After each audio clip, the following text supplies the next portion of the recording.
আরে অশোক দা যে, তা কি মনে করে আমার বাড়িতে? কেন রে নিতাই, আমি কি এমনি এমনি আসতে পারি না?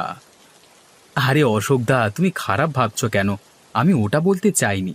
আমি বলছি বৃষ্টি মাথায় নিয়ে আমার বাড়িতে এসেছো, নিশ্চয়ই কিছু তো দরকার আছে। দরকারটা কি সেটা বলো।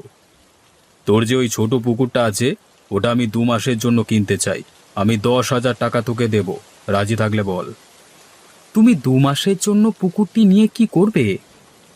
হুম, নিতাই আমি তোকে টাকা দিচ্ছি, পুকুরটা 2 মাসের জন্য কিনবো। কি করব সেটা তো আমি তোকে বলতে পারবো না। তাহলে কি করে দিই আমি? কেন দেবে না? তোমায় 10,000 টাকা দেবে। আর করলে কি করবে? নয় মাছ ধরবে। আমাদের পুকুরের মাছের যা দাম হবে তার থেকে অনেক বেশি টাকা দিচ্ছে অশোকদা তোমায়। আচ্ছা, তাহলে 2 মাসের জন্য আমি আমার পুকুরটাকে তোমায় বিক্রি করে দিলাম। এই নে ধর তোর 10,000।